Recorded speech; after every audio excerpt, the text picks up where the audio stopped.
যাইয়া একটা মুরব্বী বানাইছে। এই খামাখা আসলে নাম কষ্ট মুরব্বী। এই মাহফিল বছর একটা মাহফিলের দেইটার জন্য যায়, এই আর বছর একবার আলোচনা করে দেয়। এটি হলো মুরব্বীর জিম্মাদারি শেষ। এটাকে মুরব্বী বলে না। মুরব্বী বানাইতে হইলে মুরব্বীর থেকে পরামর্শ নিতে হবে, কেমনে চালাইতে হবে, কেমনে ছাত্র বাড়বে, কেমনে এলেম শিক্ষা হয়, ভালো হয় না মন্দ হয়, এগুলি সব খবর নিতে হয়। এগুলো কিচ্ছু না, শুধু এমনি শুধু কাগজে কলমে আছেন শুধু আমাদের মুরব্বী। এই সমস্ত বাজে কাম, ফালতু। আস্তাগফিরুল্লাহ আল্লাযী লা ইলাহা ইল্লা হুয়াল হাইয়ুল কাইয়্যুম। এই কমিটির মেয়াদ শেষ, তখন দেখা যাবেন সামনের বছর মুরব্বীরা কি আহে। কমিটির মেয়াদ শেষ হয়ে গেছে না, প্রায় কাছে এসে গেছে না। এই কমিটির মেয়াদ প্রায় শেষ। এখন সামনে আবার কয় বছরের জন্য হয় যেন, 3 বছর। প্রতি 3 বছর পর পর আবার নতুন কমিটি আসে। ওই একদল আবার আসছে না, ওনারা আবার রয়েছে, ওনারাও কমিটিতে আসবে, আবার চিন্তা করতেছে, ওনারা চিন্তা করতেছে, ওনারা হিসেবে কি করে, আবার আমাদেরকে সরাইয়ে কি করে। এইগুলি হলো ফেতনাবাজ। এই জন্য এলাকার মধ্যেই শুধু মাদ্রাসা হয় না, মাদ্রাসা বড় হয় না, সুন্দর হয় না। কিসের কমিটি টমিটি, এত কেবল তামসা করে আমার নামের ফুটানি হইতে হওয়ার জন্য সবকিছু। কার নামটা কি আসলে কি হবে, আমার নামটা অমুক, আমি মসজিদের সভাপতি, মাদ্রাসার সভাপতি, অমুক সভাপতি, হে সবার প্রতি। আসলে এগুলি আল্লাহ শুকুর। ওই দেখেন হাজিবার মাদ্রাসা এখনো কোনো কমিটি নেই, শুধু সুরা দিয়ে চালাইতেছি। সুরা সুরা বলতে ভালো ভালো আলেম এবং বিজ্ঞ লোকদেরকে পরামর্শ নিয়ে আমরা চালাই। আপনার মতো কমিটি নিয়ে দলাদলি আর মারামারি, দাঙ্গা হাঙ্গামা, এগুলি পছন্দ হয় না। এগুলি করলে সেখান থেকে মদত চলে যায়, আল্লাহর রহমত উঠে যায়। মনে রাখতে হবে, ইখলাসের ভিত্তিতে কাজ না হলে সেখানে কোনোদিন কোনো কিছু হবে না। ইখলাস বড় জিনিস। বুখারী শরীফের প্রথম হাদিসটা ইন্নামাল আমালু বিন্নিয়াত লিখছেন। বিশাল ব্যাপার, বোঝা দরকার। ইখলাস ছাড়া কোনো কাজ আসবে না, কোনো কাজে ফায়দা হবে না। এই জন্য মাদ্রাসা সুন্দর করতে হবে, বড় করতে হবে, আন্তরিকতার সাথে সবাই আইসা, কিসের দলাদলি, কিসের ফালাফালি, অমুক তমুক এসে এগুলি সব ভুলে যাইয়া একাকার হইয়া আমাদেরকে এক প্ল্যাটফর্মে দাঁড়াইয়া আল্লাহর ঘর সুন্দর হতে হবে, মাদ্রাসা বড় করতে হবে, ছাত্র বেশি আনতে হবে, ওস্তাদ বাড়াইতে হবে, আরো ছাত্র মাদ্রাসাকে বড় করতে হবে। এটা থাকবে ফিকির।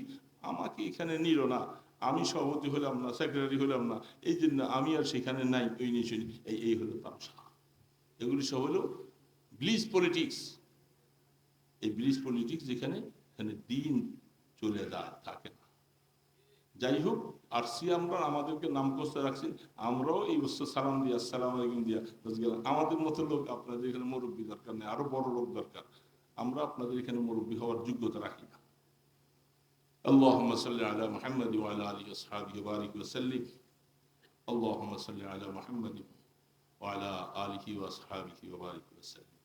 আল্লাহুম্মা সাল্লি আলা মুহাম্মাদ وعلى آله وأصحابه وبارك وسلم. الحمد لله رب العالمين، والصلاة والسلام على أشرف الأنبياء والمرسلين. ربنا ظلمنا أنفسنا وإن لم تغفر لنا وترحمنا لنكونن من الخاسرين. রব্বুল আলামিন, গভীর রজনীতে আমরা কতিপয় মুসলমান গুনাহগার বান্দা শাহী দরবারে মিসকিনের মতো দুইটা হাত তুলেছি। আল্লাহ, দয়া করে মেহেরবানি করে আমাদের দিকে একটু মায়ার নজরে তাকাইয়া দেখো। আল্লাহ, গুনাহগুলোকে দয়া করে ক্ষমা করে দাও। আল্লাহ, তওবা করলাম, জীবনের গুনাহ থেকে পাক করে দাও। আল্লাহ, আল্লাহ, ইচ্ছা করে গুনাহ করব না।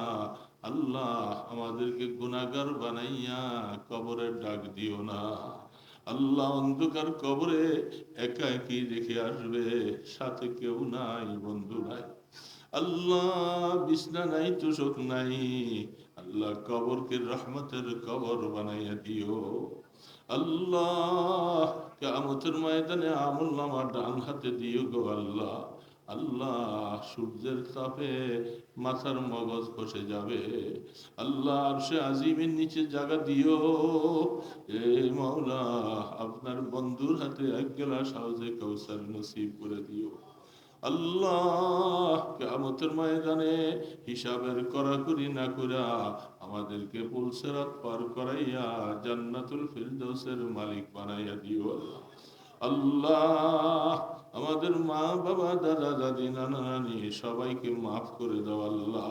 যারা কবরবাসী হয়ে গেছে কবরকে রহমতের কবর বানাইয়া দাও আল্লাহ। এ মাওলা রহমান রহিম, মা বাবা যাদের বেঁচে আছে এদেরকে দয়া করে মা বাবার খেদমত করার তৌফিক দান করো।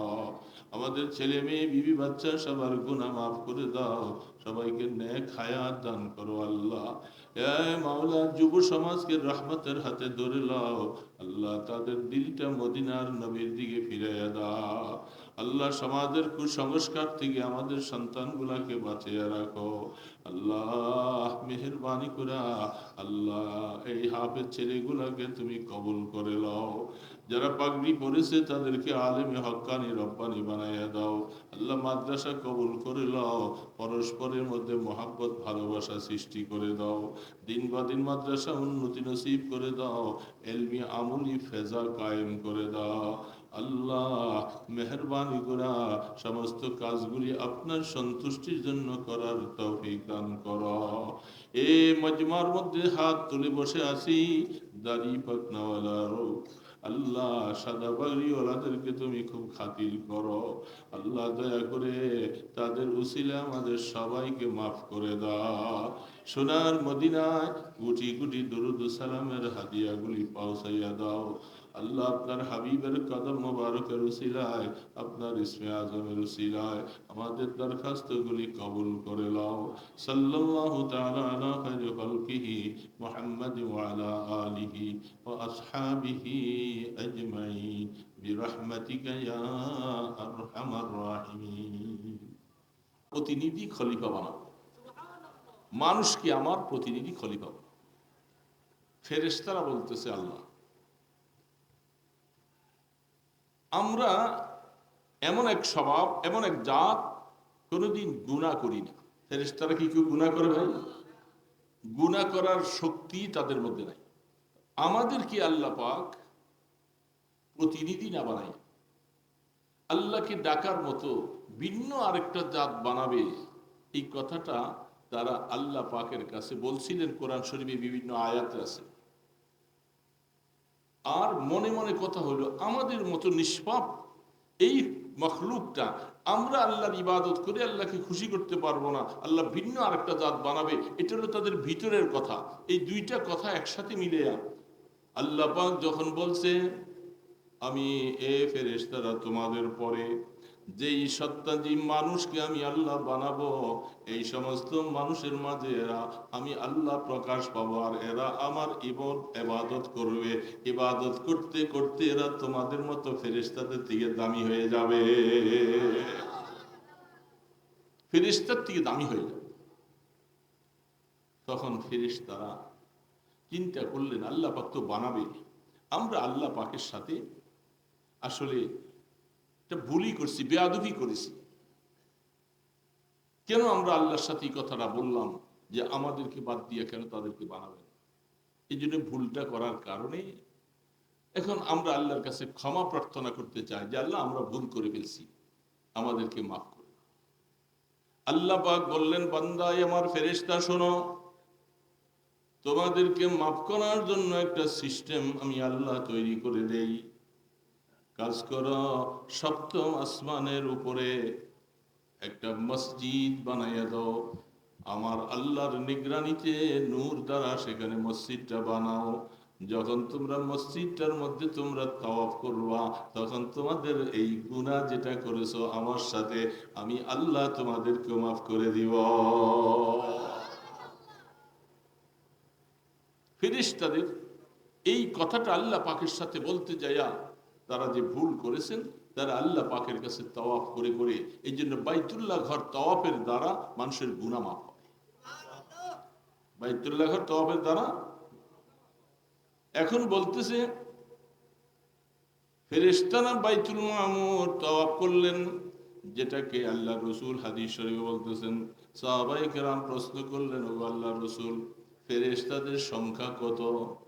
রসুল বলতেছেন আল্লাহ ছাড়া কেউ জানে না।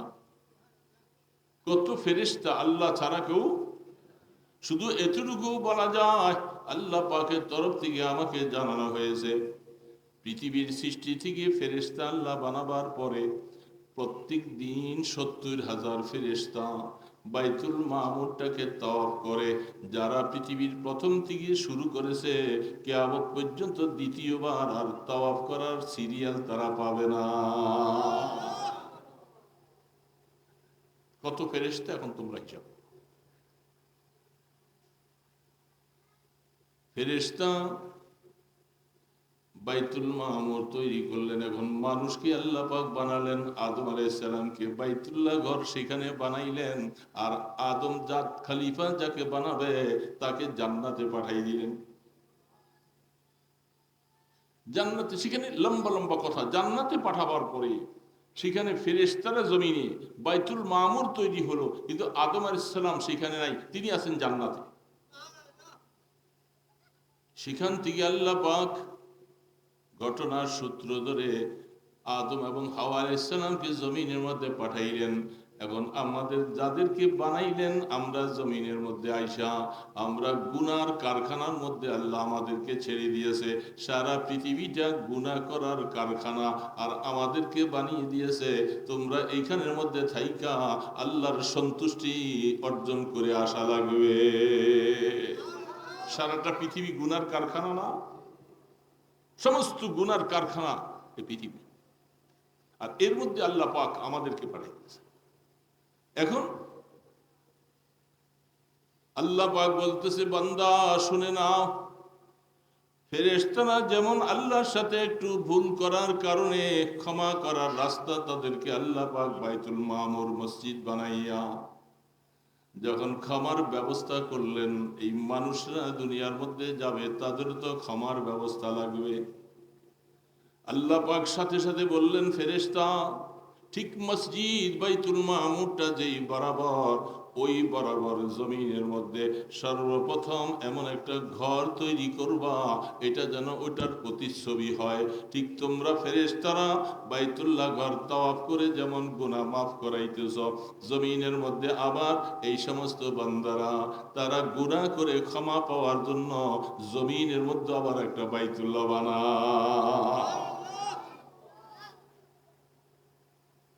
এই জন্য জমিনের মধ্যে আল্লাহ পাক ইন্না আউওয়ালা বাইতিন ফুদিআ লিন-নাসি লাল্লাযী বিবাক্কাতা মুবারাকান ওয়া হুদাল লিল আলামিন। আল্লাহ সুবহানাহু ওয়া তাআলা সর্বপ্রথম ঘর বানাইলেন বাইতুল্লাহ ঘরটাকে। তার আগে পৃথিবীতে কোনো ঘর, এই ঘরটা ঠিক হুবহু ওটার। এখন জমিনের মধ্যে যাদেরকে আল্লাহ পাক ফেরেশতাদের থেকে দামি বানাবে, গুনার সাথে আমরা মুলাব্বাস হয়ে গেছি, গুনার সাথে সম্পৃক্ত হয়ে যায়। কারণটা হলো পৃথিবীটা গুনাহ করার জায়গা। এখান থেকে চলতে যাইয়া আমরা গুনাহ করেছি, কি করছি কি করি না। এখন আল্লাহ পাক বলতেছে, বান্দা তোমার ফেরেশতাদের গুনাহ মাফের জন্য যেমন বাইতুল্লাহ তাওয়াফ করে তাদেরকে মাফ করেছি, এটা হলো ওসিলা। বনি আদমের জন্য ক্ষমার জন্য আমি আল্লাহ এইখানে একটা বাইতুল্লাহ বানিয়ে দিলাম। এই বাইতুল্লাহ যারা তাওয়াফ করবে তাদেরকেও আমি আল্লাহ পাক নিষ্পাপ বেগুনাহ মাসুম বানাইয়া তাদেরকে ক্ষমা করে দিব। এখন প্রশ্ন হলো, যারা যেতে পারলাম না, বহু মানুষ আছে সে যাওয়ার মতো তৌফিক নেই। ফেরেশতাদের ক্ষমার ব্যবস্থা সেটা হলো, যারা বাইতুল্লাহ ঘর তাওয়াফ করলো তাদের ক্ষমার ব্যবস্থা হলো, কিন্তু যারা যেতে পারলো না এদের।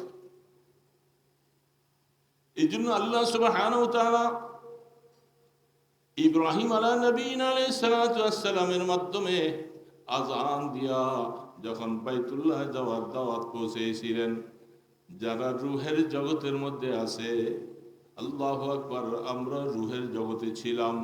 রূহের জগতে যত মানুষ সপ্তম আসমানের উপরে, সমস্ত রূহগুলি সেখানে আছে। ওই রূহের জগতে যারা আছে, ইব্রাহিম আলাইহিস সালামের আযানের আওয়াজটা আল্লাহ পাক কুদরতের দ্বারা সমস্ত মানুষের কর্ণকুহরে পৌঁছেছে। রূহের জগতে যারা আছে তাদের কানের মধ্যে আওয়াজটা পৌঁছে দেয়। এবং এই জন্য হাদিসে বলা হয়, সেইখানে যারা এই আজানটা শোনার পরে লাব্বাইক বলেছিল, তাদের হায়াতে বাইতুল্লাহ তাওয়াফ করা তাদের নসিবে জীবনে একবার হলেও হবে। এখন সেই বাইতুল্লাহ তাওয়াফ করার পরে দুইটা শর্ত আছে। বাইতুল্লাহ তাওয়াফ করার পরে যারা ফাহিশা গুনাহ থেকে এবং আল্লাহ পাকের নাফরমানির থেকে নিজকে বাঁচাইয়া তওবা করে যারা বাইতুল্লাহ তাওয়াফ করবে তাদের জন্য ক্ষমার ওয়াদা। যারা ফাহিশা গুনাহ ছাড়লো না, আল্লাহর নাফরমানি ছাড়ার অঙ্গীকার করলো না, এরা বাইতুল্লাহ গিয়ে হজ করলেও তাদের গুনাহ ক্ষমার কোনো ব্যবস্থা হবে না। কঠিন মাসালা। এই জন্য যারা বাইতুল্লাহ ঘরে এই গুনাহগুলার সাথে সম্পৃক্ত হইয়া গুনাহ ছাড়ার সিদ্ধান্ত নাই, গুনার থেকে তওবা করে নাই, ফাহিশা গুনাহ বুঝছেন তো, জিনা ব্যভিচার যত রকমের উল্টাপাল্টা আছে আমাদের বর্তমান অবস্থার ভিতরে। ইমানদার মুসলমান মহিলা মহিলার সাথে, পুরুষ পুরুষের সাথে, যারা যৌন খিদা নিবারণ করার জন্য সমকামিতা নামে এই সমাজের মধ্যে যেটা প্রতিষ্ঠা হয়ে যাচ্ছে, মুসলমান আমরা চুপচাপ বসে আছি। এই ধরনের ফাহিশা গুনাহ যারা সম্পৃক্ত থাকবে, এরা যদি বাইতুল্লাহ তাওয়াফ করে তাদের গুনাহ ক্ষমার ব্যবস্থা হবে না। সমকামিতা বুঝছেন তো? যৌন খিদা নিবারণ করে মহিলা মহিলা, পুরুষে পুরুষে। আপনারা বলেন তো, জানোয়ারের মধ্যে এই স্বভাব আছে? বুঝে নেই, জানোয়ারের মধ্যে আছে? জানোয়ার একটা কুত্তা যদি তার যৌন খিদা নিবারণ করতে চায়, সে আরেকটা কুকুরের কাছে যায় না, কুকুরুনির কাছে যায়।